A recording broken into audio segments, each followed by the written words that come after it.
为什么会突然变得这么严重？是因为我们结婚了吗？小七，你躲起来，是想要自己一个人偷偷等死？小七，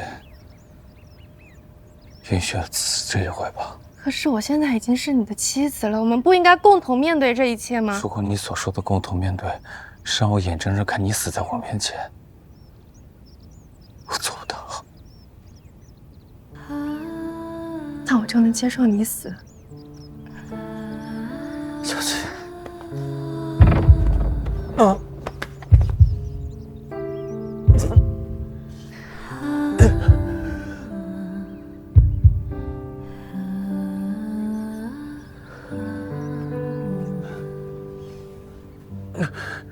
师爷，一定还会有别的办法的。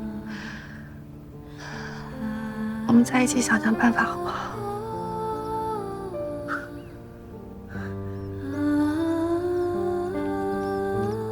岛主，不好了！岛主，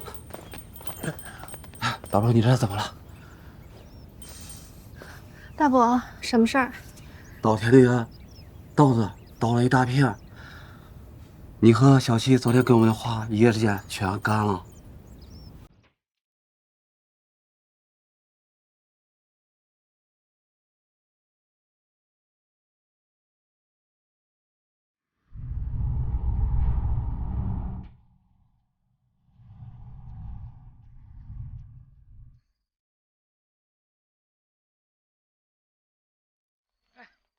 七岁，救救我们！哎，七岁，大家怎么了？快救救我们！把豆子，大家都哪里不舒服？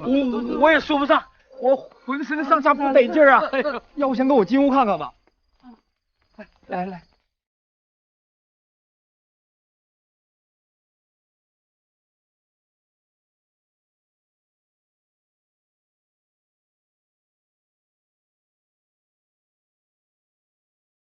师爷，这到底是为什么？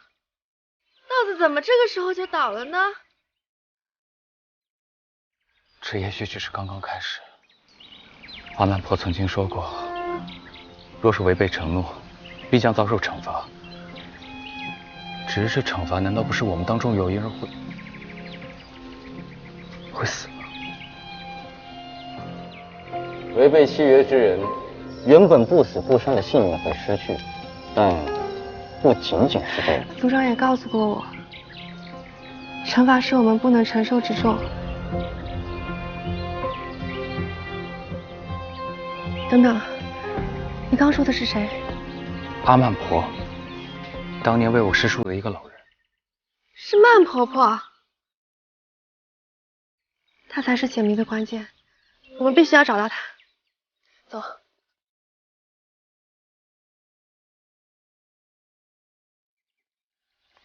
6年前，我刚醒来的时候，曼婆婆把我带到银铃岛，走的就是这里。这里？你不是从渡口上岸的？我也觉得奇怪，但是当时我的脑子昏昏沉沉，曼婆婆把我安顿好后，我就再也没有见过她了。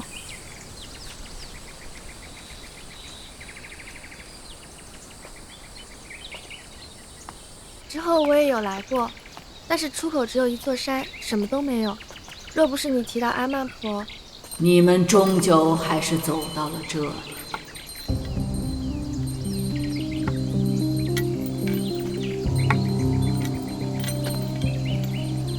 灵医古术，历法无穷，一旦触犯，必有灾难。师爷以他对你的执念逆天改命，如今你俩触犯了古术禁忌，必会受到惩罚。